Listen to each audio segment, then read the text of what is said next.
Hello and welcome to Policy Watch. I am Kamal Madishetty from Vision India Foundation, and this is an effort to bring to you the top policy decisions of the government as well as international developments that have an impact on India. So let us begin.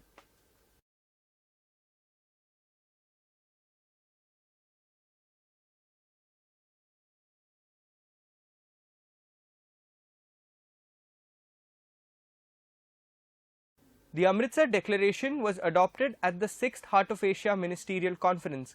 The declaration recognized terrorism as the biggest threat to security and peace in the region and called for ending of all forms of terrorism and all support, financial as well as safe havens that provide a sanctuary to terrorism. Pakistan was heavily criticized in the conference for its continued support to terrorist groups that target its neighbors. Afghanistan's President Ashraf Ghani said that the Taliban would not even last a month if it did not get the support that it is getting from Pakistan right now.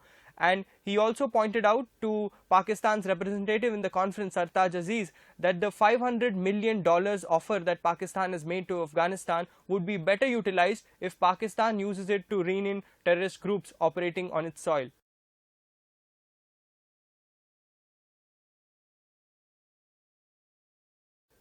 In what would be a further boost to our growing defense ties, India has agreed to train Vietnam's Sukhoi 30 fighter pilots.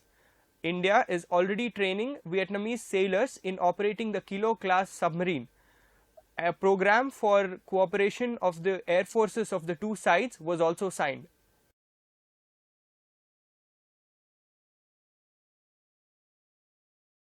Mongolia has sought India's support against a transport obstruction imposed by China after Dalai Lama visited Mongolia. China has hiked tariffs on Mongolian trucks passing through Chinese territory. The blockade by China is likely to have a humanitarian crisis in Mongolia, as these measures will hurt the flow of essential commodities.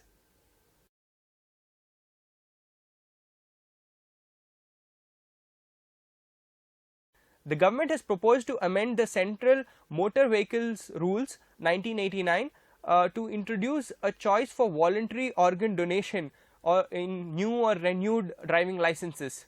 The move is to improve the organ donation rate in India, which is one of the lowest in the world.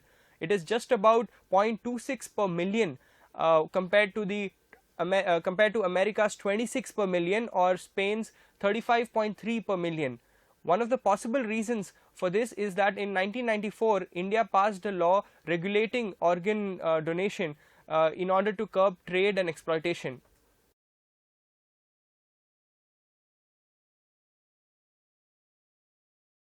The Union Cabinet has given its approval for the expansion of the DMIC Project Implementation Trust Fund, that is the Delhi Mumbai Industrial Corridor, and its redesignation as the National Industrial Corridor Development and Implementation Trust. This would be an apex body under the Department of Industrial Policy and Promotion for an integrated development of all the industrial corridors in the country.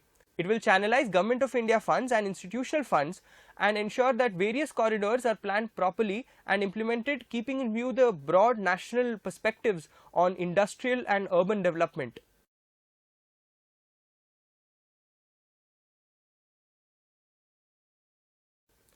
Contrary to the expectations, the RBI did not make a cut in the policy rate in order to curb inflation, which could be impacted by the rising international crude oil prices as well as continued firmness in the prices of some food items. A possible hike by the US Federal Reserve and capital outflows are also some of the important risks.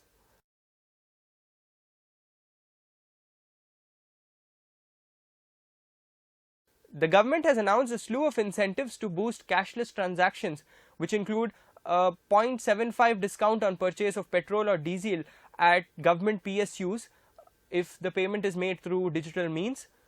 No service tax will be charged on digital transaction charges for transactions up to 2000 rupees.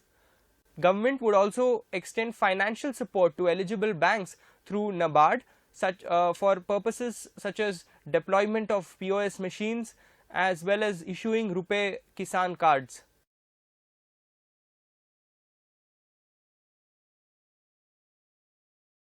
The centre is planning to speed up the process of implementation of the public financial management system in the country.